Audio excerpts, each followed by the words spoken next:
bertanya tapi tentang penanggungan kan akan ada pihak ketiga ya Pak. Pihak ketiga itu diatur dalam pasalnya atau kesepakatan dari pihak-pihak yang menyetujui tadi Pak. Diatur, coba diulang pertanyaannya. Jadi kan ada menambahkan pihak ketiga. Pihak ketiganya itu kesepakatan dari para pelakunya atau udah diatur dalam undang-undangnya Pak? Oke, ya. Tadi mencontohkan misal begini, Mas Itam. Saya akan bangun rumah, kemudian saya tenderkan, kemudian dimenangkan oleh pemborong. Berarti kan ada perjanjian pemborongan antara saya sebagai pemilik dana dan pemborong. Namun dalam perjanjian pemborongan saya mensyaratkan, saya bukan pemborongnya, saya mensyaratkan agar adanya penjamin. Berarti kalau saya mensyaratkan bisa dibaca, saya ada keraguan terhadap kemampuan pemborong. Sebab nanti kalau kemudian tidak ada penjamin penanggungan, pemborong dan prestasi, ya sudah, saya tinggal berhadapan dengan pemborong kan, tidak ada pihak lain. Balik kalau saya gugatnya masuk alas hak jaminan umum, yaitu pasal 1131. Namun kalau saya menggunakan pasal 1820, pada saat saya mengadakan perjanjian pemborongan dengan pemborong, dalam saat yang bersamaan, saya mensyaratkan bahwa pemborong juga menghadirkan pihak ketiga sebagai penanggung. Artinya, pihak ketiga yang dihadirkan itu juga bagian dari perjanjian yang kita buat. Kalau kemudian pemborong itu prestasi tidak bisa melanjutkan kewajibannya, maka kewajiban selanjutnya dilanjutkan oleh penanggung tadi, oleh pihak ketiga. Kalau kita lihat dari segi perjanjiannya atau kontraknya, perjanjian saya dengan pemborong itu termasuk perjanjian pokok. Sedangkan perjanjian dengan pihak ketiga penanggung itu adalah asesor, perjanjian yang mengikuti, bukan klausul adendum, bukan perjanjian adendum. Kalau perjanjian adendum itu apa? Yang dimaksud perjanjian adendum?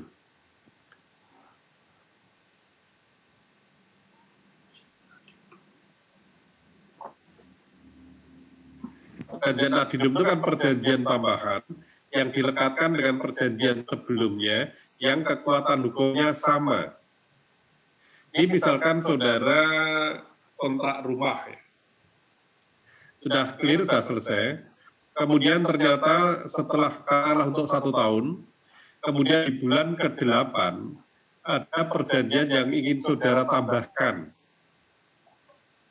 Nah, kalau kemudian disepakati antara yang menyewakan dan yang menyewa, itu dibuatkan perjanjian tambahan yang disepakati oleh kedua belah pihak, kemudian perjanjian tambahan itu dilekatkan menjadi satu dengan perjanjian sebelumnya. Ini yang dinamakan adendum. Dan perjanjian tambahan ini kekuatan hukumnya sama dengan perjanjian sebelumnya. Kalau asesor tadi perjanjian yang mengikuti beda. Perjanjian asesor mengikuti itu perjanjian dibuat sejak awal.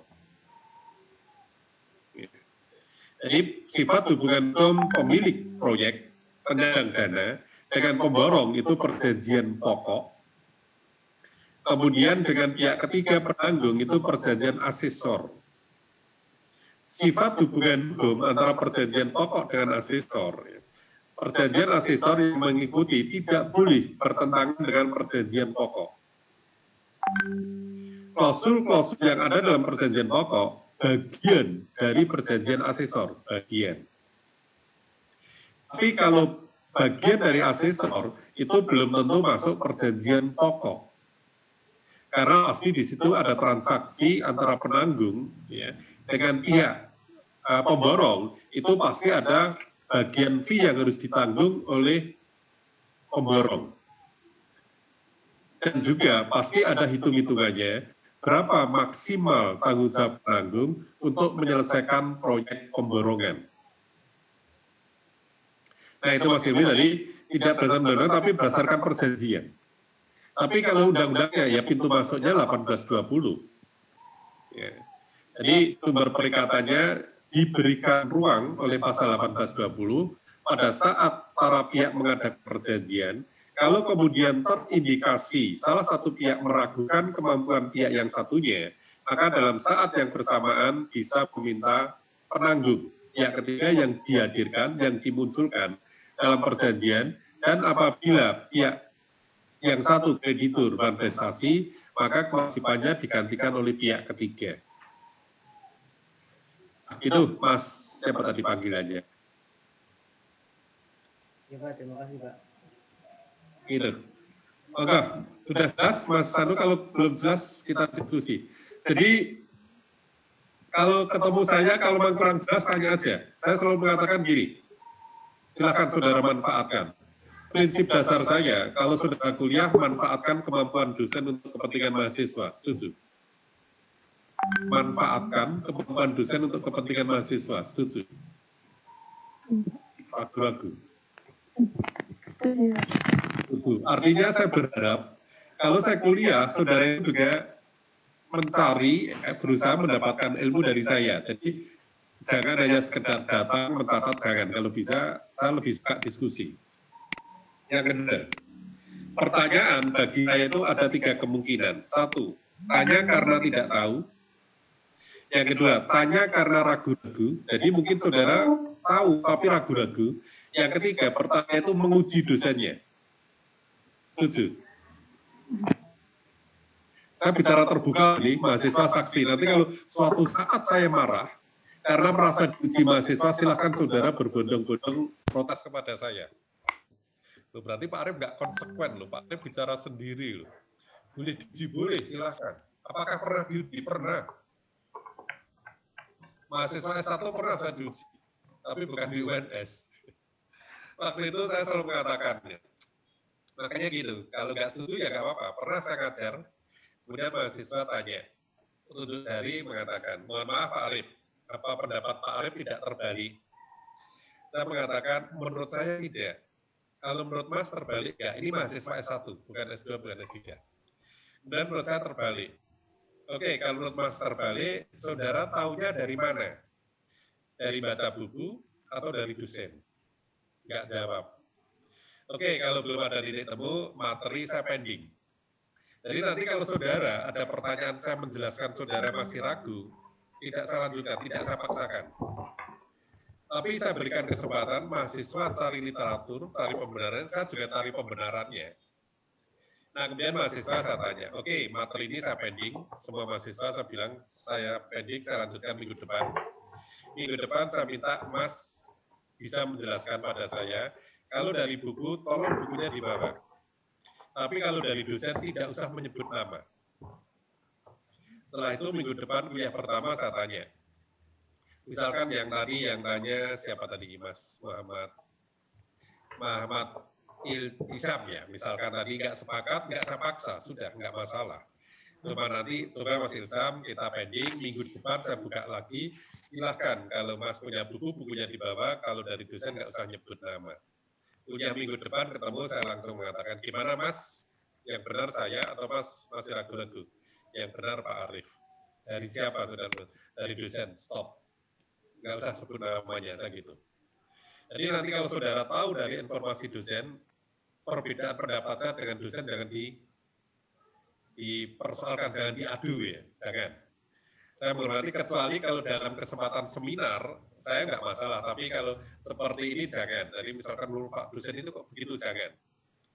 Silakan saudara mengikuti yang mana, nggak apa-apa, tapi kalau kemudian kebetulan Mbak Mas tahu dosen lain mengatakan yang lain, saya lain, nggak apa-apa. Tapi kalau suatu saat ketemu di ruang forum dosen, ya kita diskusi. Tapi kalau tidak, jangan. Nanti malah tidak pendapat.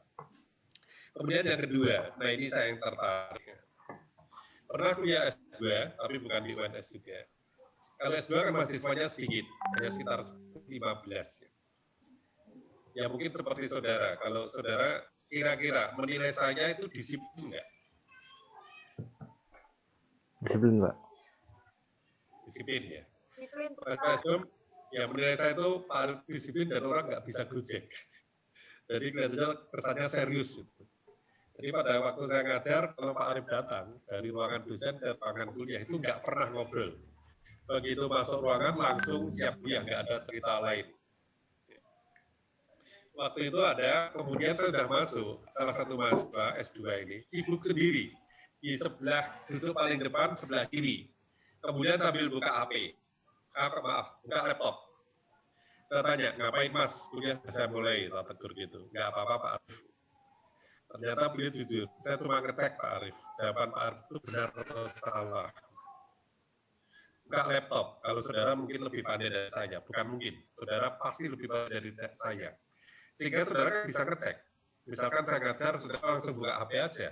Google benar atau salah. Nah itu kemudian saya tanya, jawabannya gimana mas, benar atau salah? Benar Pak Arif. Nah dari situ saya terilhami, alangkah bagusnya kalau kuliah, kemudian mahasiswa difasilitasi semuanya, bisa dalam saat yang bersamaan buka laptop atau HP.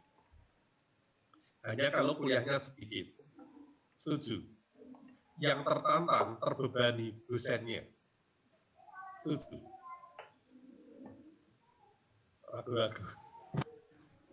Pasti yang terbebani dosen, kan saat itu juga bisa saudara cek kok. Misalkan saya bilang ini, saudara langsung, ini kan orang banyak, saya kan nggak bisa memonitor satu persatu. Mungkin yang di sebelah ada di sini sambil buka laptop atau buka Google. Ternyata salah. Silakan, makanya saya bilang, kalau mahasiswa tanya, itu boleh menguji saya. Karena apa? Saya pun juga prinsipnya begitu. Kalau saya tanya, tidak sekedar tanya, tapi kadang saya tahu, beda pendapat, saya katakan salah. Nah, begitu Mas Hilmi dan semuanya ya, jadi saya silahkan manfaatkan kemampuan dosen dan saudara uji saya nggak apa-apa. Kalau suatu saat saya salah, ya pasti saya menyampaikan mohon maaf dan saya perbaiki. Apakah pernah salah? Pernah. Bimbingan ya, silakan nanti kalau saudara pernah tanya kakak kelas, kalau bimbingan saya suruh merekam. Silakan nanti kalau ada yang bimbingan saya suruh merekam. Sejak awal rekam saja sudah. Kan bisa cross, nanti kalau saudara pas nulis ragu-ragu ya sudah buka aja rekamannya. Apakah pernah saya salah? Pernah. Apakah pernah dikritisi mahasiswi ini? S2? Pernah. Saya katakan waktu pasal ini, waktu itu coba ada yang nama KUH Perdata, pasal 1253. Silakan dibuka.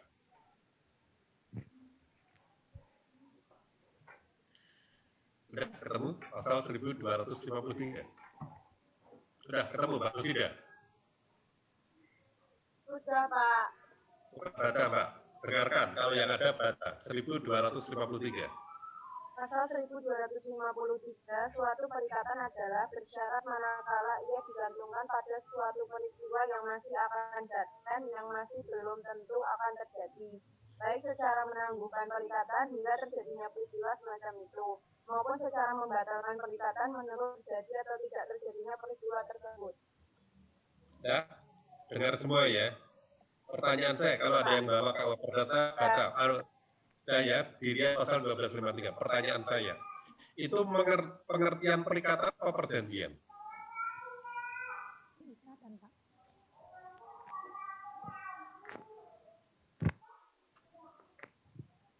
Perikatan, Pak. Perikatan ya. Kalau 1233, sumber perikatan bisa dilahirkan karena perjanjian dan bisa dilahirkan karena undang-undang. Nah, definisi pasal 1253 itu lebih tepat definisi perjanjian atau termasuk undang-undang di dalamnya.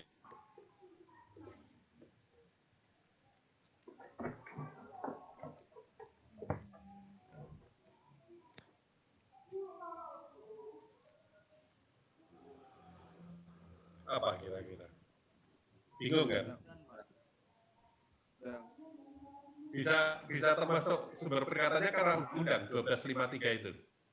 Apa itu definisi perjanjian? Itu definisi perikatan bersyarat atau lebih tepat definisi perjanjian bersyarat? Perjanjian bersyarat. Kalau saya perjanjian bersyarat, kalau saya. Makanya saudara saya suruh baca. Makanya disinilah KUH Perdata kita itu kan translate. Tergantung kemampuan bahasanya. Itu dari yang menerjemahkan kan. Nah itulah makanya kalau saudara baca KUA Perdata, kadang muncul perikatan, kadang muncul perjanjian, kadang muncul persetujuan. Sama. Nah ini kasusnya pada waktu itu saya bimbing, saya tulis 1253, kemudian pernah suruh nulis 1653. Kan hanya beda angka 2 dan 6 kan? Iya ya. Saya maksud saya 1253, konsultasi berikutnya saya ikut 1653, konsultasi yang ketiga, itu saya tanya, loh apa nggak salah ini Mbak 1653, kan saya 1253, langsung ditunjukkan catatannya. Ini Pak Arif catatan terakhir, oh ya mohon maaf, ini saya yang salah. Nah contohnya itu 1253, jadi kalau saya salah, saya akui salah. Tapi kemudian kita cari yang benar. Jadi itu pengertian. Contoh lagi, ada yang bawa KUA Perdata sama bawa HP. KUA Perdata pasal 1339. Ada yang bawa HP, tolong pakai HP pasal 1339. Mas Isar bisa bantu saya pakai HP? 1339. Bisa ya? Yang satunya Mbak Dita. Mbak Dita bisa KUA Perdata pasal 1339? Bisa, Pak. Bisa. Oke, Mbak Dita dulu baca. Pasal 1339. Nanti usah Mas Esar. Pakai HP ya Mas Esar, jangan KUA Perdata. Suatu perjanjian tidak hanya mengikat untuk hal-hal yang dengan tegas dinyatakan di dalamnya, tetapi juga untuk segala sesuatu yang menurut sifat perjanjian diharuskan oleh kepatutan, kebiasaan, atau undang-undang. Oke, Mas Esar, pasal 1339 dengan HP, jangan KUA Perdata. Ya, Pak. Pasal 1339 KUA Perdata. Suatu perjanjian tidak hanya mengikat untuk hal-hal yang dengan tegas dinyatakan di dalamnya, tetapi juga untuk segala sesuatu yang menurut sifat perjanjian diharuskan oleh kepatutan, kebiasaan, dan undang-undang. HP betul gitu Mas, HP? Iya Pak, saya searching gitu Pak keluarnya Pak. Coba HP lainnya. Saya Pak. Ya Pak Helen, Mas Adudi bisa HP? Ya Pak, via aplikasi Pak. Ya, silakan, 1339. Persetujuan tidak hanya mengikat apa yang dengan tegas ditentukan di dalamnya, melainkan juga segala sesuatu yang menurut sifat persetujuan dituntut berdasarkan keadilan, kebiasaan, atau undang-undang. Nah, ini yang saya maksudkan ya. Beda apa enggak KUA Perdata dengan HP? Beda Pak. Bedanya di mana? Kepatutan dan keadilannya Pak. Ini contohnya ya. Jadi kalau kemudian yang tanya tahunya cuma KUA Perdata, yang pakai HP ini salah apa benar? Benar Pak. Kalau misalkan saya ya, tahunya pasal 1339 itu saya baca KUA Perdata. Kemudian Mas Aldi saya tanya, jawabnya pakai HP. Kira-kira jawaban Mas Aldi saya benarkan apa saya salahkan? Silahkan, Pak. Salahkan, karena apa? Kepatutan dengan keadilan kan tidak sama. Iya. Nah, tapi karena saya tahu dua-duanya, jawaban dua-duanya saya benarkan. Contoh lagi kan itu.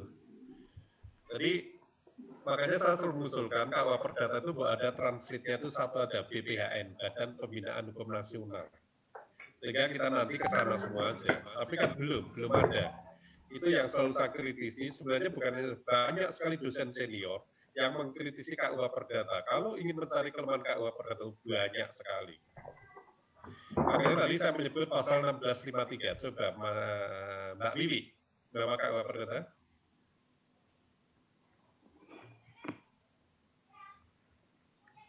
Bawa Mbak Wiwi. Bawa ya, coba baca pasal 1653. Kan cuma beda 6 dan 2 kan? Saya menyebut 1253, keliru 1653. Coba baca 1653. Tentang apa itu nanti?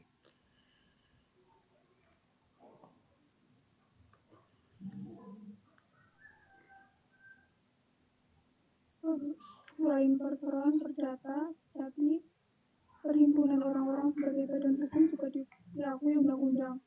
Entah badan hukum itu diadakan oleh kekuasaan umum atau diakuinya sebagai demikian. Entah pula badan hukum itu diterima sebagai yang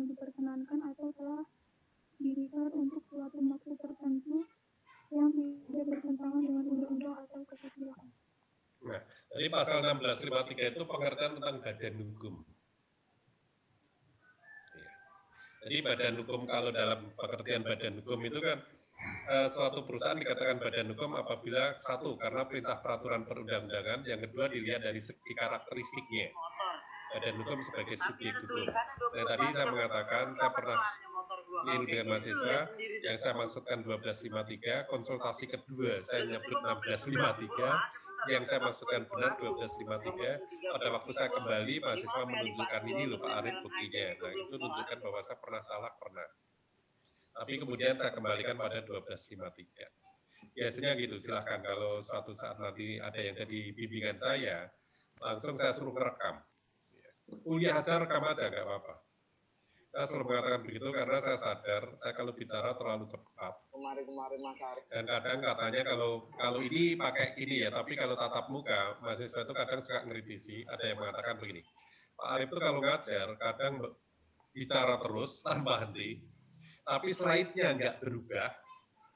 Tapi Pak Arif kadang suka baca, kadang suka melihat mahasiswa, kadang suka melihat laptop. Kemudian mahasiswa ada yang curiga, jangan-jangan laptop yang dibaca Pak Arif itu tidak sama dengan yang di slide di paparan. Kemudian ini mahasiswa S2 ini. Mahasiswa ini pura-pura menghapus papan tulis. Setelah menghapus papan tulis sambil melihat laptop saya.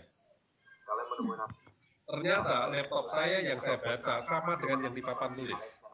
Tapi Pak Arif kok slide-nya nggak berubah, tapi bicara terus. Dan nggak pernah berhenti. Akhirnya setelah baru minta maaf. Perempuan ini, mohon maaf ya Pak Arif, sekali lagi mohon maaf. Kenapa Mbak? Enggak, saya tuh dulu pernah curiga sama Pak Arif. Pak Arif itu kalau ngajar kok kadang melihat mahasiswa, kadang melihat laptop, bicara terus, tapi slide-nya nggak pernah berubah. Jangan-jangan Pak Arif waktu lihat laptop itu baca. Sehingga apa yang tertulis di laptop tidak sama dengan di slide. Sampai digitukan saya. Tapi makanya saya bebas saja. Jadi silakan kalau saudara ragu-ragu, tanya, menguji saya nggak apa-apa. Tapi kalau saudara ada pendapat dosen lain, saya nggak sama, jangan dipertentangkan, jangan. Ya. Sama-sama menghormati privasinya dosen aja ya. Tapi kalau kemudian misalkan saya pesan, sama mahasiswa S2 biasanya, kalau saya tidak ngajar hukum kontrak, tapi saya jelaskan hukum kontrak, kemudian tidak sama dengan materi yang diberikan oleh dosennya, saya selalu mengatakan, tolong yang dianggap benar dosen yang ngajar, saya yang salah.